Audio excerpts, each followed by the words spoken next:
गांव से दूर एक बड़ा जंगल था। उस जंगल में एक सुंदर सी चिड़िया गोरी थी। वह एक अच्छा और सुंदर सी घोंसला बनाकर उसमें रहती थी। वो सबसे स्नेहपूर्ण और प्यार से रहती थी। उसी जंगल में तूतू बोल के एक तोता रहता था। वह ताड़ के पेड़ की छाल को उसका घर बनाकर रहती थी। उसके घर के सामने ही एक बड़ा पेड़ के ऊपर लोहे की तार और लकड़ी से बनाए हुए घोंसले में एक कौवा रहता था। कुछ दिन बाद गोरी उसके सुंदर सी घोंसले में रखे अंडे छोटे छोटे बच्चे हुए। मैं तुम्हें देख के बहुत खुश हूँ। ये बारिश का मौसम जाने के बाद आपके पापा आएंगे, तब तक तुम अच्छे से खाना खाकर बड़े हो जाओ। बोल के खुशी खुशी बच्चों को खाने लाने चली जाती है। बीच में तूतू नजर आती है। क्या बात है गोरी, आज बहुत खुश लग रही हो। हाँ तूतू, मेरे 4 बच्चे हुए, उनको खाना लाने जंगल में जा रही हूँ। ठीक है, जा जा, यह बारिश का मौसम है, तुम्हारे बच्चे फिर बारिश में भीग जाएंगे। सही बोली तूतू, मैं तुम्हें बाद में मिलूंगी। बोल के गोरी खाना लाने उड़ जाती है। तूतू को जाते रास्ते में कौवा बुलाता है, तोतो तोतो। कौवा तोते को बुलाता है। तब तोता इधर उधर देखने लगता है। तूतू इधर देखना। तोता कौवे के पास जाता है। क्या है तूतू, गोरी खुशी खुशी तुमसे क्या बोल रही थी? ईर्ष्या की बुद्धि से तोता ने ये कहा, हाँ, उस गोरी मैम साहब को 4 सुंदर बच्चे हुए बोली। उनको खाने के लिए खाना कहाँ मिलेगा पूछ रही थी। मैंने एक जगह बोला, लेकिन गोरी ने वो जगह का खाना तुम और कौवे खा सकते हैं, हम नहीं बोल रही थी। ये सब उथल पुथल और झूठी बातें गोरी के बारे में कौवे को बोलने लगी। ये सब बातें सुनकर कौवे को गुस्सा आता है। गोरी कितना घमंडी है। इतना ही नहीं, और भी बातें बोली। क्या बोली? तुम सब ताड़ के पेड़ की छाल और लोहे की तार और लकड़ियों से बने घोंसले में रहते हो। मेरा तो सुंदर सा घर है और मेरे लौटने तक घर की देखभाल करना बोली। ये घमंडी गोरी को अच्छा सबक सिखाना पड़ेगा। उसके सुंदर सा घर देखकर हमारा अपमान करेगी क्या? और तोता और कौवा मिलकर गोरी के घर जाते हैं। कौवा, अभी हम गोरी का घर तोड़ने का प्लान ही है ना? उसका घर तोड़ के हमको क्या मिलेगा? वह फिर एक हफ्ते में सुंदर सा घर बनाएगी। फिर अब हम क्या करेंगे? वो गोरी आने तक उसके बच्चों को मार डालेंगे, परंतु हमारे ऊपर नहीं आना।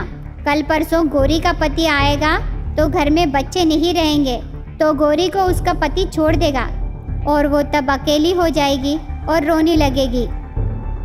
बोलकर कौवे ने गोरी के 4 बच्चों को घोंसले से नीचे गिरा देती है, मगर उसमें से एक बच्चा पत्थर के ऊपर गिरकर फिसलकर नीचे गिर जाती है। उससे उसका एक पैर टूट जाता है। उससे वो रोने लगती है। माँ, माँ, मेरा पैर, मेरा पैर बोल के चिल्लाती है।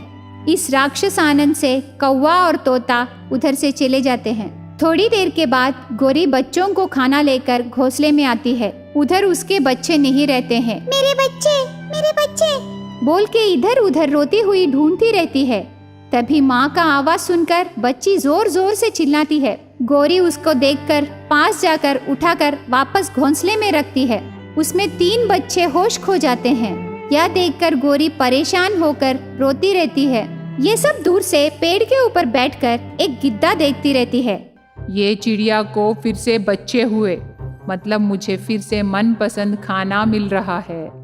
गोरी बच्चों को घोंसले में रखकर रोती हुई बोलती है, बच्चे ये क्या हुआ तुमको? उसमें से एक बच्चा आंखें खोलकर देखने लगता है और गोरी उसको खाना खिलाती है।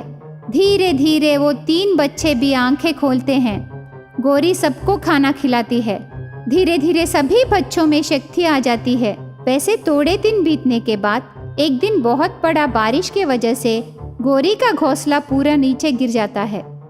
तब गोरी उसके बच्चों को एक सुरक्षित स्थान पर ले जाकर रखती है। ये बारिश में मेरा घर बनाने के लिए बहुत समय लगता है, इसलिए मैं अपना मित्रों की सहायता से घर जल्दी बना लूंगी।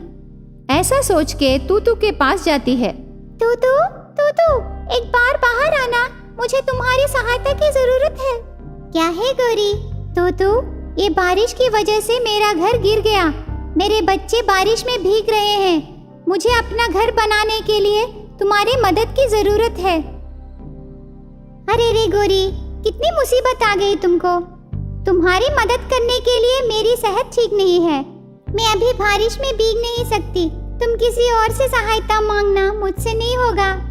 यह सुनकर गौरी वहाँ से कौवे के पास जाती है। कौवा, जरा मेरी मदद करने आओगी? इस बारिश में मेरा घोंसला गिर गया। अगर तुम मेरी मदद करोगी तो मैं अपना घर बना लूंगी, करके पूछती है। यह सुनकर कौवा चौंक जाता है।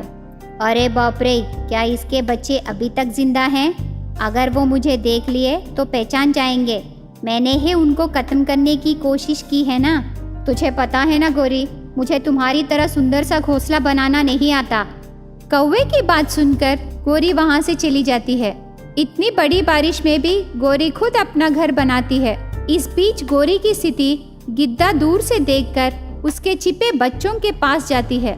बच्चे सो रहे होते हैं और गौरी घोंसला बनाने के काम में लगी रहती है। गिद्दा यही मौका है सोच के एक एक बच्चे को लेकर चली जाती है। थोड़ी देर के बाद गौरी का घर बन जाता है और बारिश भी कम हो जाती है। अच्छा हुआ मेरा घोंसला बन गया। इतनी ठंड में मेरे बच्चे कांप रहे होते, इसलिए मैं जल्दी जाकर अपने बच्चों को लाकर इधर रख दूंगी। और उधर जाने के बाद बच्चे नहीं हैं। गौरी कांपती हुई, मेरे बच्चे कहाँ चले गए तुम? इधर उधर ढूंढती रहती है।